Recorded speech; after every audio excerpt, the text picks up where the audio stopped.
부활주일입니다.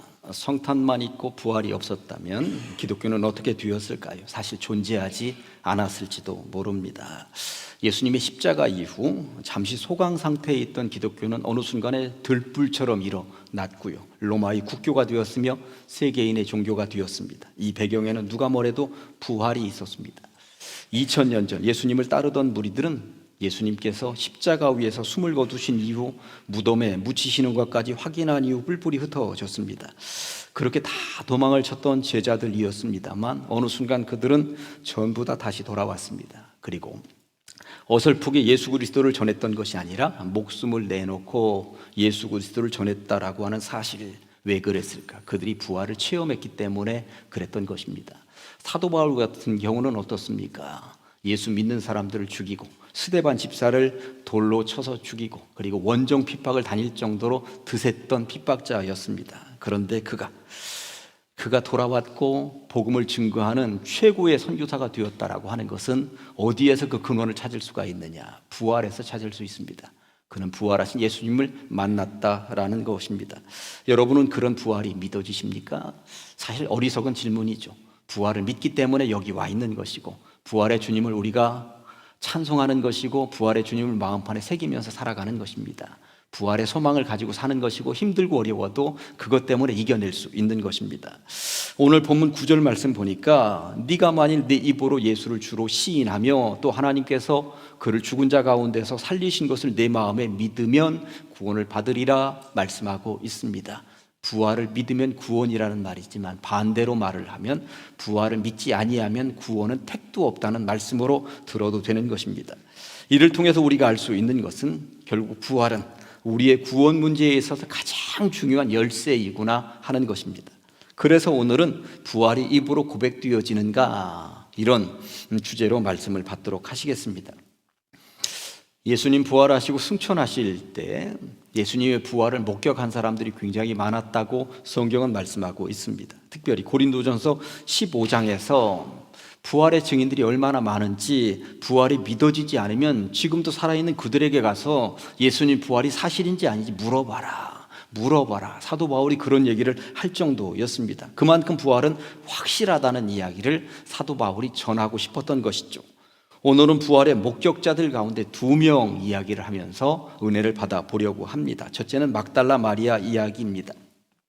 사도 바울이 고린도전서 15장에서 부활의 목격자들의 명단을 쭉쭉쭉쭉 이야기하면서 최대 500명까지 부활을 목격했다고 언급을 하고 있는데 가장 먼저 목격한 사람이 베드로인 것처럼 이야기를 합니다. 보실까요? 고린도전서 15장 4절과 5절 보니까 장사 지낸 바 되셨다가 성경대로 사흘 만에 다시 살아나사 게바 베드로에게 보이시고 후에 12 제자에게도 보이시고 500명이나 되는 사람들에게도 보이셨다고 언급할 때 가장 먼저 본 사람이 베드로인 것처럼 언급을 합니다만 사실은 그렇지 않죠.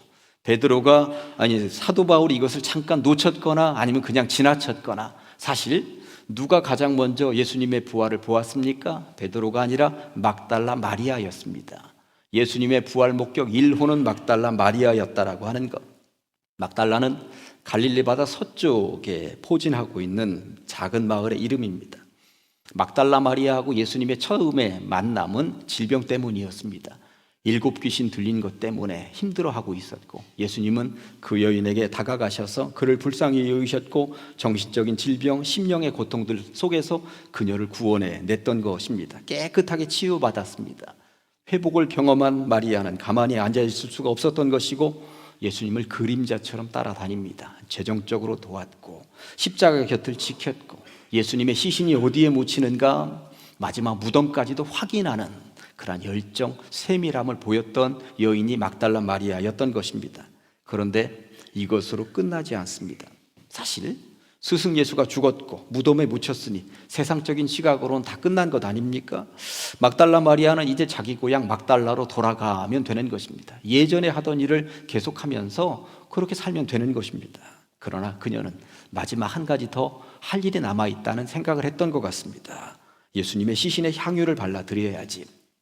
잘 아시는 것처럼 이스라엘의 무덤은 우리나라의 무덤하고는 다르죠. 우리나라는 묻고 그리고 흙을 쌓아서 봉분을 만드는 형태입니다만 이스라엘은 돌 속에 큰 바위굴에 그곳에 시신을 이렇게 눕혀놓는 형태이고, 그리고 바위로 문을 닫아서 여인들로서는 절대 옮길 수 없는, 사내들 몇 명이 옮겨야만 되는 그런 돌문을 닫아놓는 형태 아니겠습니까? 막달라 마리아는 안식 후 첫날, 우리말로 하면 주일 새벽에 일찍 일어났습니다. 솔직히 말해서 일찍 일어났다는 표현보다는 지난밤에 한 잠도 못 잤을 것이 분명합니다. 안식일이 끝나는 6시가 되었고 그녀는 내달렸습니다. 그런데 가보니 무덤에 돌문이 열려 있었다는 것입니다. 누가 이렇게 했지? 깜짝 놀라서 제자들이 숨어 있다는 곳으로 달려갔고 베드로와 요한에게 알립니다. 베드로와 요한이 함께 달려왔습니다. 그리고 무덤 문 안으로 들어가 보았습니다. 그런데 예수님의 시인 덮고 있었던 세마포는 개켜져 있고 어느 누구도 보이지 않습니다. 더 이상 아무것도 쳐다보지 못하고 이 제자들은 그냥 집으로 돌아갔다고 성경이 말씀하고 있는데, 요한복음 20장 10절 말씀 보았더니 이에 두 제자가 자기들의 집으로 돌아가니라.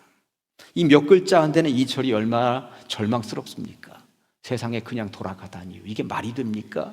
예수님의 수제자 그룹에 들어있었던 베드로, 요한 아닙니까?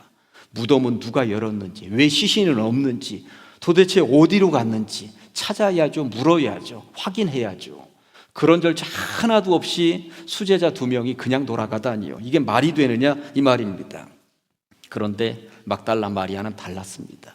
베드로, 요한이 돌아갔지만 막달라 마리아는 그냥 돌아가지 않았다는 것입니다. 어떻게 그냥 돌아가느냐? 확인해야지. 찾아보아야지. 그러면서 그 자리에 계속 머물러 있다가 부활하신 예수님을 만났다고 하는 것입니다. 거짓말처럼. 이 시점에서 여러분들에게 하나 물어보겠습니다. 그렇다면 베드로와 요한이 그 무덤 가까이에 와 있을 때 부활하신 예수님은 도대체 어디에 계셨단 말인가? 다른 곳에 숨어 계셨던 것일까요? 아니면 새벽에 일찍 일어나서 산책이라도 다녀오셨던 것일까요? 절대 그럴 리가 없죠. 분명히 부활하신 순간부터 지금 마리아의 눈앞에 나타나실 때까지 예수님은 그 무덤에 계셨습니다. 그런데 베드로와 요한은 못 본 것입니다. 어떤 차이일까요? 이 자리에서 함께 예배드리고 있지만, 한 공간에 머물러 있지만, 같은 시간대에 있지만 누구나 다 은혜를 체험하는 것은 아닙니다. 누구나 다 성령을 체험하는 것은 아닙니다. 똑같은 시간대 똑같은 자리에 앉아있지만 누구는 가슴이 뜨겁게 성령을 체험하면서 말씀을 받고 있는 것이지만, 누군가는 똑같은 시간 똑같은 자리에 앉아있지만 전혀 무덤덤한 것입니다.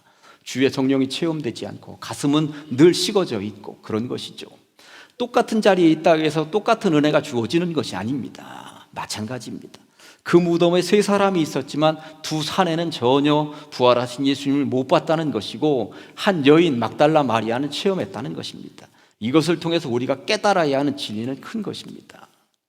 앉아있다 해서 똑같은 은혜를 받는 것이 아니구나. 그럼 나는 베드로와 요한 쪽인가 막달라 마리아 쪽인가?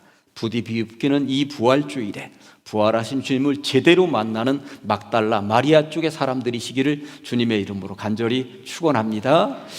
2번째 사람 이야기를 해볼까요? 도마입니다. 예수님의 제자 가운데 도마 그러면 늘 따라다니는 단어 하나가 있습니다. 의심이라는 단어입니다. 도마라는 이름은 마태, 마가, 누가, 요한복음에 전부 다 예수님의 제자 명단에 그대로 드러나는데, 마태, 마가, 누가복음에는 제자 명단에만 이름이 들어갈 뿐 다른 사건에 개입된 것이 하나도 나오지 않습니다. 그런데 요한복음을 읽어보면 도마의 이야기가 3번 등장을 하는데, 등장할 때마다 도마는 근심하고 의심하고 이러는 사람으로 등장을 합니다. 요한복음 20장을 읽어보면 부활하신 예수님께서 제자들이 모여있는 공간에 나타나셨습니다. 그러니 제자들이 다 보는데 하필이면 의심 많은, 걱정이 많은 도마만 그 자리에 없었다고 성경이 말씀하고 있습니다. 왜 없었는지에 대해서는 성경에서 이야기를 하고 있지 않습니다만, 제가 볼 때 도마는 없을 만한 이유가 있었겠구나. 왜 그러냐면, 가룟 유다가 배반을 해서 예수님을 팔아 넘긴 것 아닙니까? 그런데 의심 많은 도마로서는 다른 제자들 중에 한 놈이라도 또 배반을 하고 우리들 무리가 어디에 있는가 꼰질러 바치기라도 하면 로마 병사들 들이닥치면 다 죽는 거야. 많이 몰려있는 곳에 나는 있지 말아야지. 사회적 거리 두기를 해야 되겠다.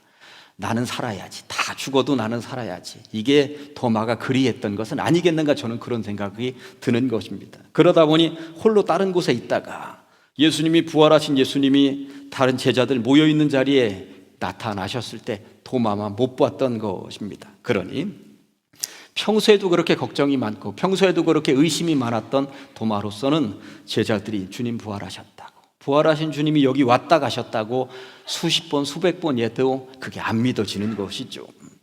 사실 얼마 전에 나사로를 살려내시는 것 그거 다 봤잖아요. 그런데도 불구하고 예수님 살아나셨다 하니까 안 믿어졌던 것입니다. 교회는 다니지만, 부활주의라 해서 이렇게 교회까지 와서 예배를 드리지만 아직도 부활이 안 믿어지는 분들이 계실 수 있습니다. 사실 3년간 예수님을 지근거리에서 따라다녔던 제자 도마도 안 믿어졌는데 2000년의 세월이 흘러서 안 믿어지는 사람들이 있겠죠. 그런 분들이 오늘 부활주일에 오셔서 칸타타도 들으시고 설교도 들으시고 무엇보다도 부활하신 주님 예수 그리스도를 이 마음판에 새기고 돌아가시기를 주님의 이름으로 간절히 축원합니다. 거듭 말씀드립니다만 성탄만 있고 부활이 없었다면 기독교는 처음 몇 년 버티지 못하고 시들시들 다 무너졌을 것입니다. 그런데 부활 때문에, 그 부활 소망 때문에, 부활하신 예수님을 가슴판에 새긴 성도들 때문에, 그 믿음으로 피를 흘리면서 순교한 사람들 때문에 기독교는 이렇게 존재할 수 있게 된 것 아니겠습니까? 그러니 기독교가 2000년 동안 이렇게 들불처럼 일어나서 전 세계를 움직이는 종교가 될 수 있었던 것, 그 중심에는 뭐가 있었다? 부활이 있었다. 부활에 대한 소망, 부활에 대한 고백이 있었다라고 하는 사실입니다. 오늘 본문 9절 말씀 다시 한 번 더 볼까요? 네가 만일 네 입으로 예수를 주로 시인하며 또 하나님께서 그를 죽은 자 가운데서 살리신 것을 네 마음에 믿으면 구원을 받으리라의 주인공들이 다 되시기를 주님의 이름으로 간절히 축원합니다. 이왕 오셨으니 예배 드리시면서 부활하신 예수님이 나의 구주이시다, 부활이 없다면 나의 믿음이 무슨 의미가 있단 말인가, 그런 부활의 주님을 온몸으로 고백하시면서 이 가슴판에 새기시면서 부활 소망 가지고 늘 승리하면서 예수님처럼 부활의 사람이 될 수 있기를 주님의 이름으로 간절히 축원합니다. 기도하십니다. 하나님 아버지, 감사합니다. 거룩한 주일 부활주일을 맞이하면서 부활의 고백이라는 제목으로 말씀 받게 하시니 감사합니다. 예수를 주로 시인하게 하시고 죽은 자 가운데서 살리신 것을 마음에 믿으면서 구원의 백성이 다 되게 하여 주시옵소서. 의심 많은 쪽이 아니라, 왔다가 그냥 돌아가는 쪽이 아니라 막달라 마리아 같은 쪽이 될 수 있도록 이끌어 주시옵소서. 예수님의 이름으로 기도합니다. 아멘.